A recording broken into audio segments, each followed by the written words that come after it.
Oi, pessoal, tudo bem? Muita chuva, muito frio, mas vamos lá, né? Tava até esperando passar um pouquinho a tempestade para não ficar com tanta interferência.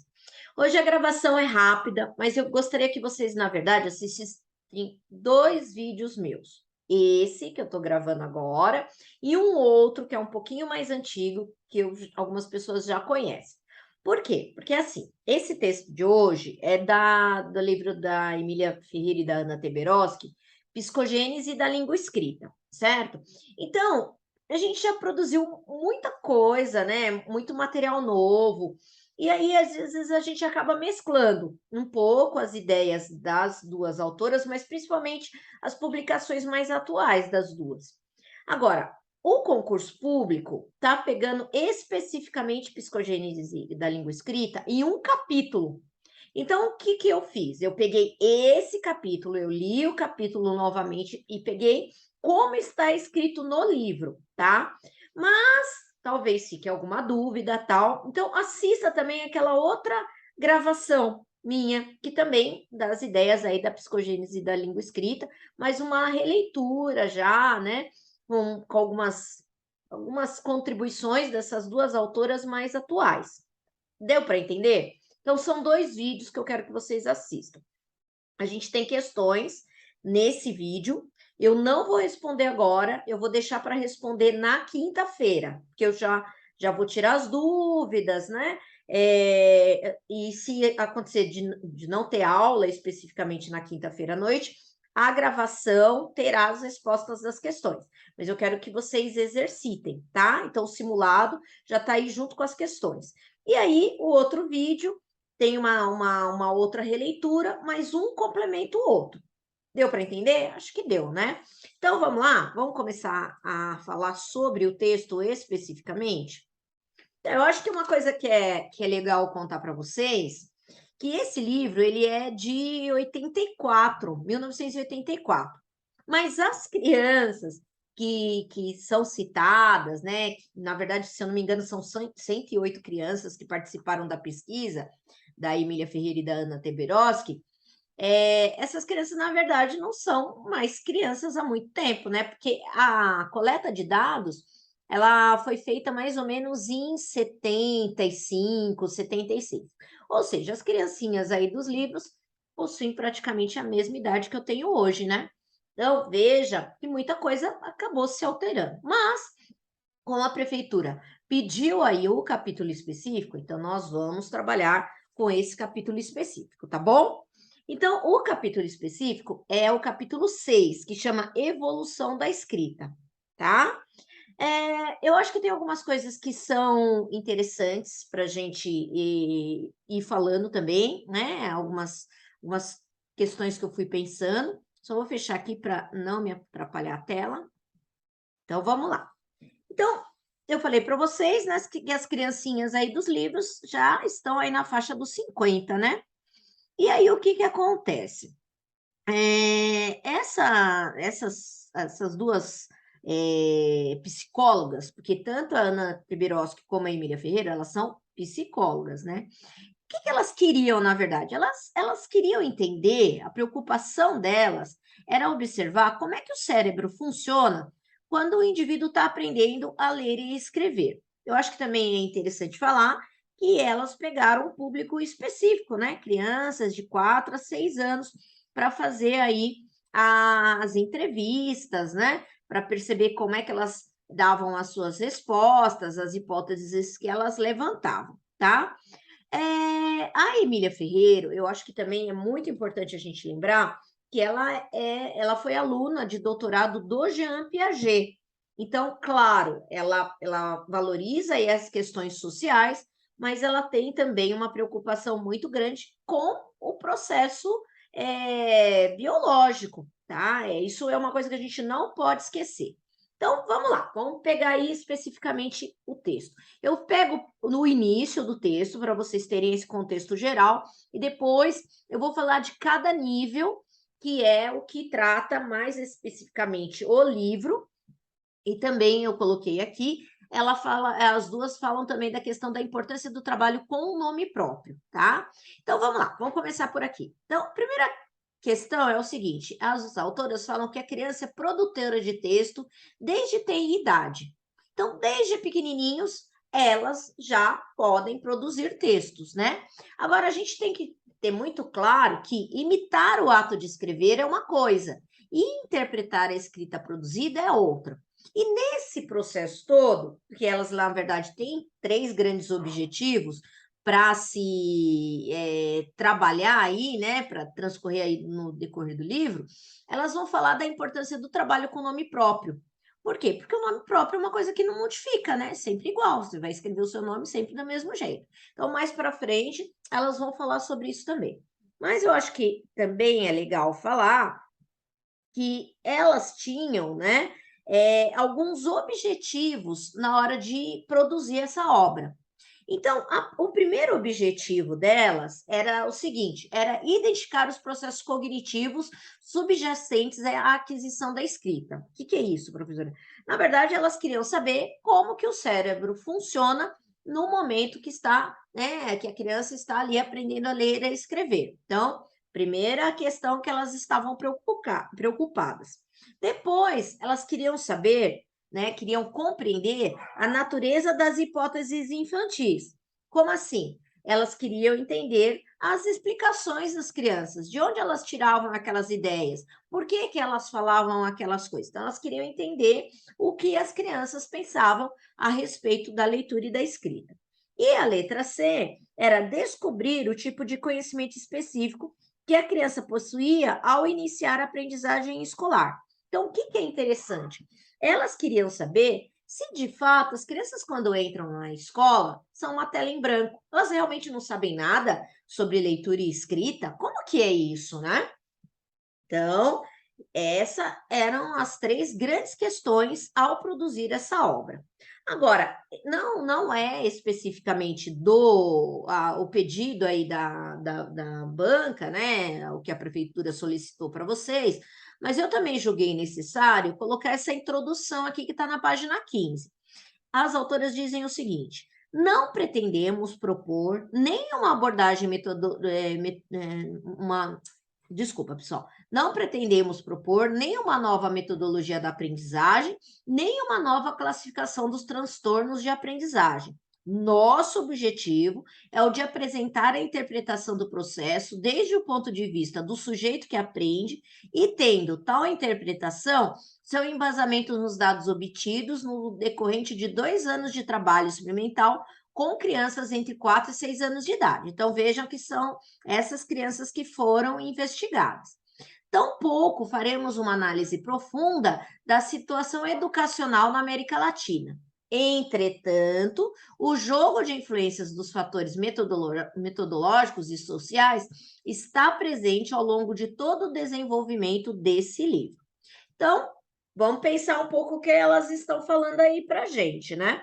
Elas estão falando que elas não estão propondo uma nova metodologia, a ideia dessas autoras não é essa, né? Tem gente que fala assim, o método da Emília Ferreira. Então, todo mundo já sabe que Emília Ferreira e Ana Teberoski não possuem um método. O que elas fazem? Elas investigam qual é o processo mental, o que acontece no cérebro da criança quando ela está aprendendo a escrever, né?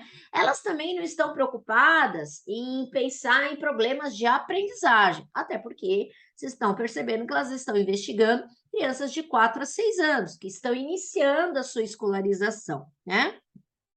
E ela também não é um livro com grandes questões, né? Refletindo sobre a questão do analfabetismo na América Latina. Mas é claro, né, que elas colocam que os fatores sociais, sim, né, acabam interferindo nesse tipo de análise, né? E que a questão da idade, a questão, né, da condição financeira, nível social da criança, de repente, pode sim implicar em alterações na hora de se investigar um determinado público. Então, elas vão estudar essas questões todas. E aí, elas coletam, né, várias informações e elas vão classificar esse resultado. Então, elas vão achar, né, o nível 1, o nível 2, o nível 3, o nível 4, o nível 5. Que nós estamos mais acostumados a falar o quê?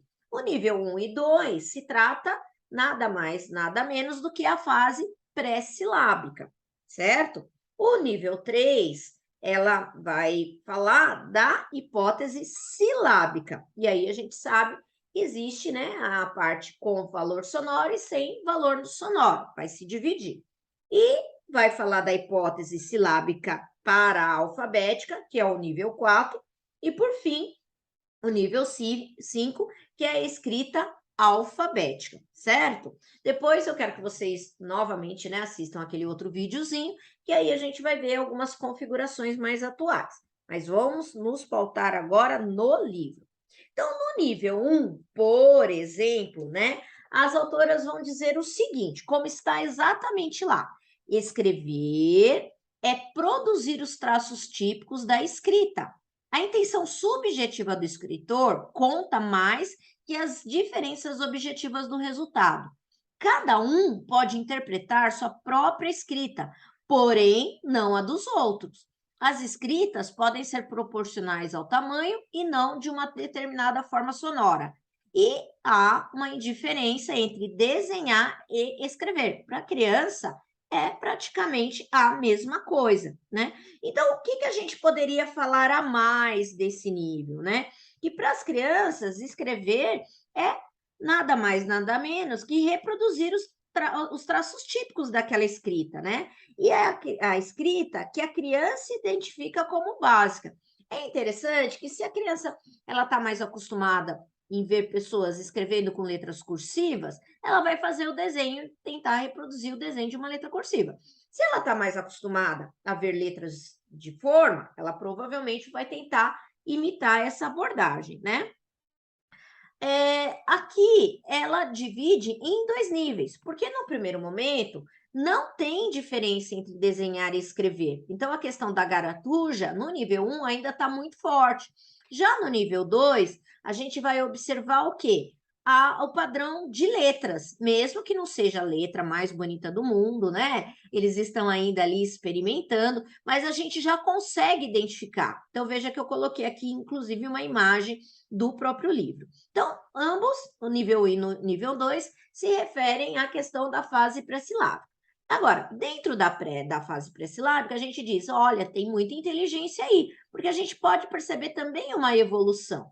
Então, no nível 2, ela diz, para poder ler coisas diferentes, deve haver uma diferença objetiva nas escritas. O grafismo é mais definido. Tá vendo que ela já ela começa a imitar o traçado, de fato? Segue-se trabalhando com a hipótese de que faz falta uma certa quantidade mínima de grafismos para escrever algo, e com a hipótese da variedade nos grafismos. Pouca variedade de grafismos e uso de variações de posição em ordem linear. Podem aparecer dois tipos de reações de signo oposto: bloqueio e utilização dos modelos adquiridos para prever outras escritas. Então, o que mais que a gente poderia dizer aí, né? A gente poderia dizer que todas as escritas elas vão se assemelhar muito, o que não vai impedir que a criança considere como diferentes, visto o quê? Que a intenção é a realização, né, era diferente. Se ela quis escrever uma palavra num caso e outra em outro caso, tá? Então, é bem interessante que assim, né? A criança pré-silábica, ela vai perceber, né? Que uma outra característica que a gente observa aí é a preocupação com tamanho ou idade. Então, por exemplo, a criança ela espera que a escrita dos nomes das pessoas seja proporcional à altura dela ou à idade, né? E não ao comprimento do nome. Então, vamos imaginar, né? Uma pessoa que é bem alta, né? Mas chama José.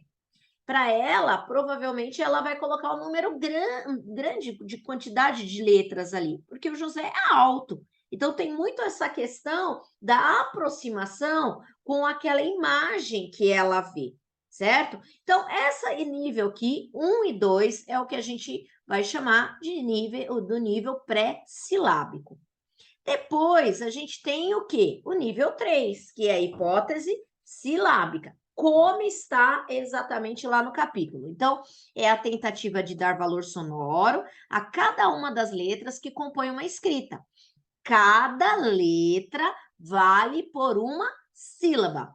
Então, há preocupação com a correspondência entre partes dos textos, cada letra e partes da expressão oral, recorte silábico do nome. Ela demonstra estabilidade ao escrever seu próprio nome, ou palavras, claro, né, que ela teve a oportunidade e interesse de gravar. Então, ela está muito acostumada a escrever mãe, pai, não é que ela já sabe, ela já está alfabetizada, é que aquela palavra é uma palavra próxima do dia a dia dela, ela já memorizou, né? Então, pode acontecer também. Ainda conserva as hipóteses de quantidade. Então, o que a gente percebe aí, né? A gente percebe que no texto ela vai falar que existe, né, a ideia da hipótese silábica sem valor sonoro e a parte da silábica com valor sonoro. Então, a ideia é que a criança geralmente coloque uma letra para cada sílaba. Só que quando ela não tem valor sonoro, não tem relação necessariamente nenhuma com a palavra. Então, ela vai escrever casa, né? Ela poderia escrever XT, né? DO. Por quê? Porque ela já sabe que é uma letrinha para cada sílaba, mas não necessariamente com a correspondência do som. Por quê? Porque ela está sem valor sonoro. Mas essa mesma criança, quando ela vai escrever casa e coloca lá A para cá, A para SA, então ela já está começando a fazer associação com som. E aí essa associação pode ser misturando vogais, misturando consoantes, né? Colocando duas vogais, colocando duas consoantes. Então, vai de criança para criança, certo? Então, de novo, no nível 2, que é o silábico sem valor sonoro, a forma dos grafismos, ela é mais definida, é mais próxima das letras, a gente já consegue identificar. Então, por exemplo, né, eu tirei aí do texto, né? A criança escreveu sapo, ela escreve lá a letra A e O e dá para eu reconhecer. Ela escreve urso, então veja, ela colocou P para ur e A para so, mas eu já consigo identificar as letras, né? No caso aqui, a criança, ao escrever urso, ela não tem valor sonoro, e ao escrever sapo, ela é uma criança silábica com valor sonoro, tá? É, uma outra coisa que é interessante, ela segue trabalhando com a hipótese de que faz falta né, algo para escrever, né, uma certa quantidade mínima de grafismo. Então, nessa hipótese, aí, nessa fase, desculpa, ainda existe a hipótese da variedade no número de grafismo, tá? É bem bacana, né? Porque a gente já percebe que ela já evoluiu bastante, né? Ela não está mais na fase da pré-silábica, que ela colocava qualquer letra, ou que ela ainda se pautava muito nos desenhos, né? Ou que ela estava muito focada no próprio nome, usando as letras do próprio nome para escrever qualquer coisa.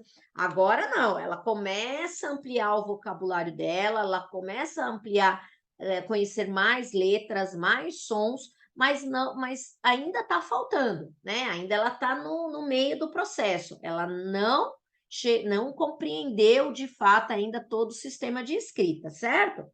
Aí ela vai, o que a gente vai chamar de nível 4, que é uma fase de transição, que a gente chama de hipótese silábica para a alfabética. Como é que está no livro? Está escrito assim: abandono da hipótese silábica, que é o nível 3, e descoberta da necessidade de fazer uma análise além da sílaba, pelo conflito entre a hipótese silábica e a existência de quantidade mínima de granas, né, de grafismo. O conflito entre a hipótese silábica e as formas fixas recebidas do meio ambiente se evidencia com maior clareza no caso do nome próprio. Poderá combinar só vogais ou só consoantes, fazendo grafias equivalentes para palavras diferentes, ou combinar vogais e consoantes numa mesma palavra, na tentativa de ajustar os sons, mas sem tornar ainda sua escrita socializável. Veja que o exemplo do livro coloca a palavra sábado. Então, aqui está faltando a vogal, a letra A, né? Então, a gente poderia compreender outra coisa? Sim, por isso que ainda não é uma escrita socializável, certo? Você vai perceber que ainda está faltando letras, né?